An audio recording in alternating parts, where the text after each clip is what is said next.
Magandang araw po sa inyong lahat. Alam niyo po, nagtataka ako, bakit presidente pa nga ang nagkalat ng fake news tungkol kay Zaldico? Fake news po yan dahil nagsalita ng Czech police. Ang si Zaldico ay naging subject ng isang legal enforcement. No? Hindi po siya nadetine, hindi siya naging under custody, hindi siya naaresto. So kahit balibalik rin pa ng Krappler, yung kanilang nadiskubre, nagpapatunay po yan na fake news talaga ang presidente. Pero bakit nga siya pa ang nagkalat ng fake news? Well, nung una po, ang akala ko dahil lang talagang gigil na gigil siya kay Zaldico at talagang excited siya na makuha si Zaldico para mapatahimik. Dahil si Zaldico ang talagang whistleblower na nagpapatunay na si Marcos Jr. ang tunay na mastermind ng kakurakutan sa Pilipinas. Pero ngayon po, habang tayo ay abalang-abala na nagtatanong kung nasaan nga ba si Zaldico at yan ang laman ng balita, abay lumabas ang isang balita na hindi man lang piniture ng mainstream media sa Pilipinas. Isang foreign media outlet pa ang nagbalita na meron daw gagawin na 1,600 hectares. Ang tawag nila ay New Economic Security Zone sa Luzon, ang bubuksan ng Amerika, dyan po possibly sa New Clark City. Ano pong gagawin dito? Well, ito po ay para sa advanced industries, semiconductor chips, dahil alam natin yan ang kinakailangan ng mga missiles ng Amerika sa panahon ng digmaan, artificial intelligence, electronics manufacturing, nga po yan, defense-related po yan, and critical minerals processing. Siyempre, yung critical minerals, alam din natin na meron din po yung gamit para sa mga kagamitan ng panggera. Bagamat ito'y magdudulot ng trabaho sa mga Pilipino, which we still have to see, kasi nga ang plano nila, mga Amerikano rin magpapatakbo nitong Special Economic Security Zone, ang tanong, hindi kaya ito ang tunay na dahilan kung bakit nagpakalat ang fake news si Marcos Jr. para ilihis ang issue dahil mas malaking kontrobersya itong Economic Security Zone. Para maintindihan yung aking tinutukoy, ang saligang batas po natin ay nagsasabi na matapos ang kasunduan na naging basihan para sa presensya ng mga base militar ng Amerikano sa Pilipinas, walang base militar ang pupwedeng itatag sa Pilipinas kung hindi ito sang-ayon sa isang tratado, kinikilala ng parehong bansa, Pilipinas at ang bansa na magbubukas ng foreign base sa Pilipinas na isang tratado, concurred by the Philippine Senate, at kung kinakailangan, bigyan ng pagpayag ng sambayan ng Pilipino. Yan po ay malinaw. Ang pinagbabawal ay hindi na po pwede ang mga base militar kung walang tratado, ratifikado ng Senado, at kung kinakailangan, aprobado ng mamamayan. Now, bakit ko sinasabi na itong Economic Security Zone ay posibleng maging base militar? Well, unang-una, out of nowhere po ito. Bigla na lang itong sumulpot. Ang tawag nila, ito daw ay kabahagi ng, ano ba yung tinatawag nila? Kabahagi ng, ewan ko ba, yung may pax-pax na tinatawag sila rito. No? Pero ang kadahilanan daw nito ay dahil nais nilang mabawasan ang kanilang supply chain dependence sa China. Pero ano bang ibig sabihin nito? Lalong-lalo na itong Special Economic Security Zone ay gagawa ng mga microchips na kinakailangan para sa missiles. Well, ngayon po ang kahalagahan ng Taiwan ay dahil ang Taiwan halos 90% ng microchips na ginagamit ng Amerika sa kanilang mga missiles at iba pang pangdigmaang mga gamit ay gawa sa Thailand.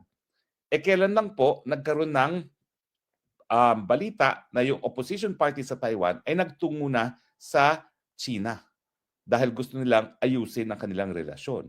Ito ay matapos magkaroon ng maraming haka-haka na baka ang susunod na putukan ay dito nga sa Taiwan. So anong ibig sabihin yan?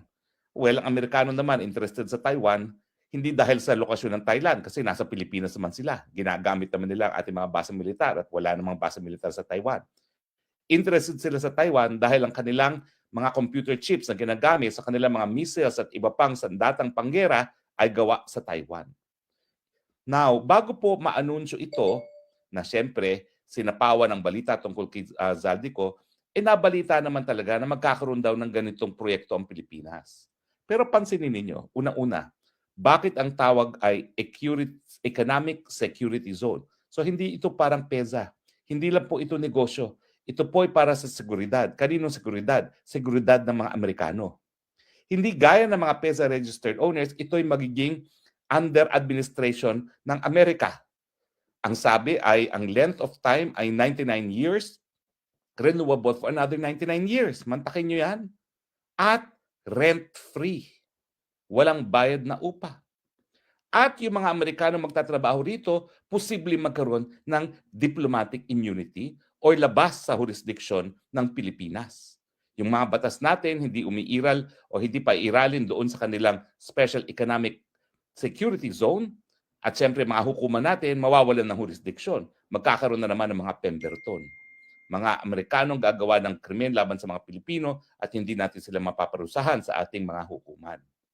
Pero alam niyo, yung mga panahon na nangyari yan, meron talagang kasunduan. Ang Philippine US Military Bases Agreement na napaso na nga. Kaya naging dahilan, kaya napalayas natin mga Amerikano sa base militar na ipinabalik naman ni Noynoy Aquino sa pamamagitan ng EDCA at pinalawak pa nitong bangag na presidente.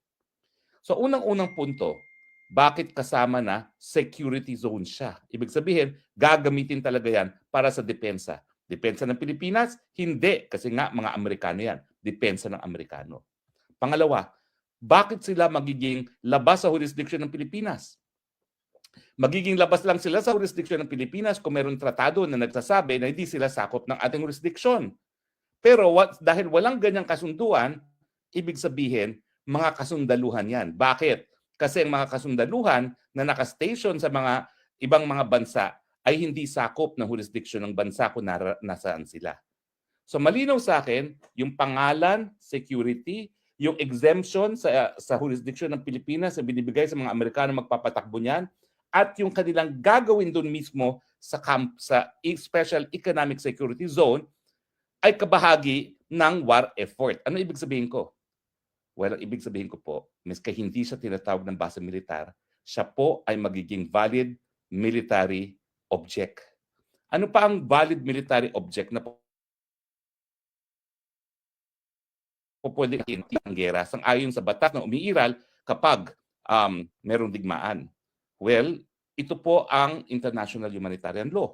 Ang sabi po ng international humanitarian law, ang military object ay yung po pwedeng targeting ng mga mandirigma ay ang isang bagay na dahil sa object purpose. Okay? Ito po ang definition niya, ha. Object at purpose. So, nature, location, and purpose or use make an effective contribution to military action. Yan po ang definition ng military objective or military object or military target. Tignan natin. Ano bang nature nitong Special Economic Security Zone? Well, gagawa po yan ng mga sandata at mga microchips na kinakailangan para sa sandata na panggera. Pangalawa, location. Dati po sa mga dating militaring base militar ng Amerika, Clark, na malapit sa Taiwan, malapit sa China, at yan nga po ang sinasabi natin na yung mga EDCA bases, hindi naman po yan dahil sa seguridad ng Pilipinas. Kung hindi, ang EDCA bases, gagamitin lang nila yung kasundaluhan nila at mga equipment kung kailangan ng mga Amerikano sa gera na kanilang papasukan. Purpose, ayan po, security, hindi lang economic. Alam naman natin na talagang ang paggera, ang mga gawaing gera ay negosyo sa Amerika. Napakalaking negosyo. Or use, yung paggamit nila, make an effective contribution to military action. So yan po yung definition. So by the very definition, itong Special Economic Security Zone, by its nature, location, purpose, or use, contributes to military action. At yung timing na pagbubukas. Sa panahon na mayroong gera sa Iran, kasabay ng kanilang desisyon na maggumawa rin ng isang depot para sa fuel sa kanilang mga eroplano at saka mga vapor dyan po sa Davao Region. Ibig sabihin, lahat ito nakatutok sa mga pangangailangang panggera ng Amerika sa panahon na merong gera. Kaya nga po, maski hindi yan tinatawag na base militar, ako po'y nagsasabi at nagdedeklara bilang isang abogado, isang guro ng batas, bilang isang nag-aral ng international law at ng constitutional law, na ito po ay isang, for all intents and purposes, a military base because its nature, location, purpose, or use can make an effective contribution to military action. At gagamitin po yung mga microchips, yung mga AI at iba-ibang gagawin nila, yung processing ng ano bang materials ang tawag nila, yung processing ng rare earth materials na may gamit din ng panggera.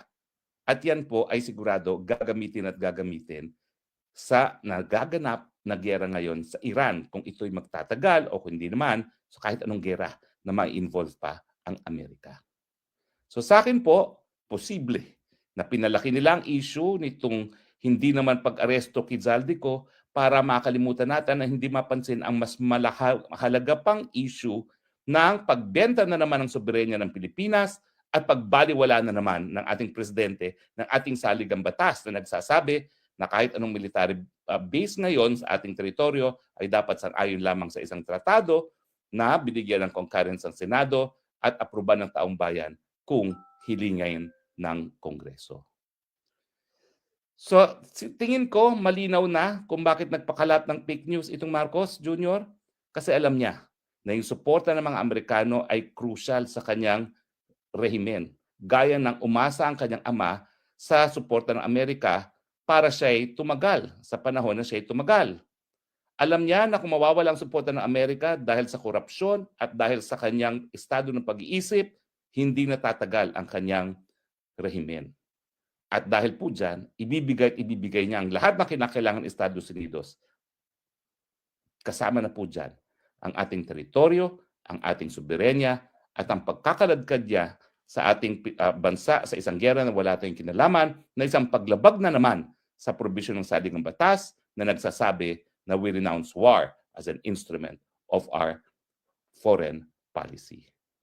So malinaw po, may dahilan kaya nag-fake news para ilihis ang pagbenta na naman ng ating soberenya kapalit ng suporta sa kanyang corrupt at sa kanyang liderato na merong addictus benedictus.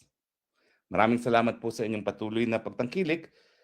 Ay, gaya na aking palaging sinasabi po, tayo naman po ay nagpapatuloy sa Spokes Hour dahil ito lang po ang ating mako-contribute dahil tayo po ay tunay nagmamahal sa ating bayan. Bakit po natin minamahal ang ating bayang Pilipinas? Because this is the only country that we have and therefore the only country that we will love. God bless the Philippines and again, salamat po sa inyong patuloy na tiwala. Bye.